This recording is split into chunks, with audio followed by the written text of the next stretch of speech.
Hello enemy lovers, स्वागत है आप सबका इस यूट्यूब चैनल पर, जहां मैं आप सबके लिए एनिमी की तरफ से इंटरेस्टिंग फैक्ट्स लाता रहता हूं। तो भाई, पिछले एपिसोड में हमने आर्मन टाइटन को डिस्कस किया था, उसकी हिस्ट्री और पावर्स को जाना था। तो आज के एपिसोड में हम डिस्कस करने वाले हैं बीस्ट टाइटन के बारे में। तो चलिए जानते हैं कुछ interesting facts about beast Titan. तो भाई, अगर फिजिक्स की बात की जाए तो बीस्ट टाइटन आर्मर टाइटन और अटैक टाइटन से बड़ा और स्ट्रॉन्ग है। ये लगभग 17 मीटर का है। जहाँ बाकी टाइटन नॉर्मल ह्यूमन की तरह दिखते हैं, वही बीस्ट टाइटन एक एप की तरह नज़र आता है। इसके पास भी हार्डनिंग एबिलिटी है और ये चीज़ों को दूर दूर तक फेंक सकता है, और ये कुछ हद तक टाइटन को भी कंट्रोल कर सकता है। हाँ, कभी कभी टाइटन इसकी बात नहीं सुनते, पर ये उन्हें कंट्रोल कर सकता है। और ये ह्यूमन की लैंग्वेज भी बोल सकता है। हाँ, ये कोई एबिलिटी नहीं, बस आपको बता रहा हूँ। और साथ ही में ये ह्यूमन को टाइटन में भी बदल सकता है। तो ये तो हुई पावर्स की बात। अब चलिए जानते हैं बीस्ट टाइटन की हिस्ट्री के बारे में। तो भाई, से जैसा कि मैंने आपको बताया था, एल्डिया ने मार्ली के साथ ग्रेट टाइटन वॉर हारने के बाद 9 में से 7 टाइटन खो दिए थे। उनमें से बीस्ट टाइटन भी एक था, इसलिए उसकी ज़्यादा हिस्ट्री तो अवेलेबल नहीं है। बस हमें इतना पता है कि टॉम नाम का एक मार्ली का रिसर्चर था, उसके पास बीस्ट टाइटन की पावर थी, जो कि बाद में ईयर 842 में जी केगर को मिल गई थी। और ये जो टाइटन कंट्रोल और टाइटन बनाने की एबिलिटी है ना, वो सिर्फ जी केगर के बीस्ट टाइटन के पास ही है, क्योंकि वो रॉयल फैमिली से बिलोंग करता है। बीस्ट टाइटन हमें तब फर्स्ट टाइम तब दिखा था जब अचानक से वॉल रोड्स में टाइटन्स आ गए थे।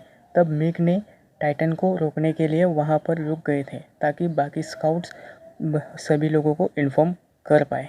तब मिक ने कुछ टाइटन्स को ख़त्म कर लिया था और बाकी बचे हुए टाइटन्स से कुछ ही बचे थे, इसलिए उसने डिफेंसिव रहने का सोचा था। और जब उसने अपने हॉर्स को वापस बुलाया तो उसने देखा कि एक बहुत ही बड़ा टाइटन वहाँ से गुजर रहा था। पर जब मिक का हॉर्स मिक की तरफ आ रहा था, उस टाइटन ने मिक के हॉर्स को उठा लिया और मिक की ओर बहुत तेज़ से फेंक दिया, जिससे कि वो रिएक्ट नहीं कर पाया और वो ज़ख्मी हो गया। बाद में बीस्ट टाइटन ने उसका ओडियम गियर निकाल लिया और उससे बात करने लगा। उसके वजह से वो ज़्यादा चौंक गया। उसने देखा कि वो टाइटन बाकी सभी टाइटन को कंट्रोल कर रहा था। खैर, ये सब बताने के लिए मिक तो नहीं रहा। बाद में जब स्काउट्स नाइट में आराम करने के लिए एक कैसल में रुक गए, तो उसने टाइटन्स को नाइट में भी एक्टिवेट कर दिया और खुद भी दूर दूर से पत्थर फेंक के कुछ स्काउट्स के मेंबर को मार दिया। उसके बाद वो लंबे समय के लिए डिसअपीयर रहा।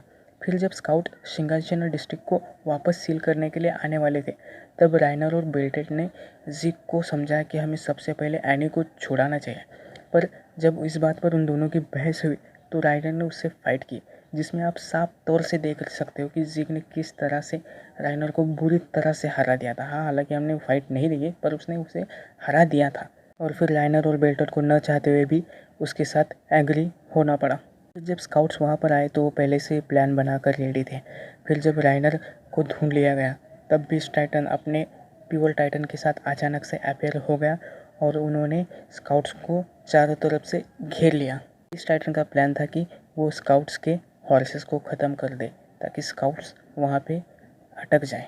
फिर वहाँ पे जो फाइट हुई है भाई साहब, आपने देखा ही होगा। सीज़न 3 का एपिसोड 16 और 17, भाई क्या जहर एपिसोड है ये दोनों। आपने देखा होगा कि किस तरह से वो बड़ी बड़ी चट्टानों को बारीक कर रहा था, जैसे कि कोई लड्डू हो, और वो उनको इतनी दूर से एकदम ऑन टारगेट फेंक पा रहा था। इस बैटल में उसने लगभग 19% स्काउट्स को मार दिया, जिसमें कि हमारे कमांडर एरविन स्मिथ भी थे। वो तो कैप्टन डीवाई बीच में आ गए, वरना शायद ही कोई बीस्ट टाइटन को हरा पाता।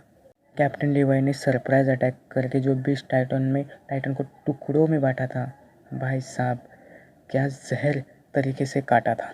हालांकि लीवाई ने जिक को किल नहीं किया, जिसका फ़ायदा उठाकर काट टाइटन ने जिक को वहां से रेस्क्यू कर लिया और फिर उन्होंने दोनों ने राइनर को भी मौत के मुंह से बचा ले गए।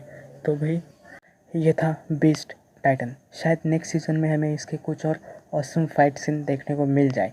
अगर आपको वीडियो अच्छा लगा हो तो लाइक कीजिए, कमेंट कीजिए और हमारे चैनल को सब्सक्राइब कीजिए। कर लो यार, कुछ मिलता तो नहीं, बस सुकून मिलता है। See you guys in the next episode. Bye.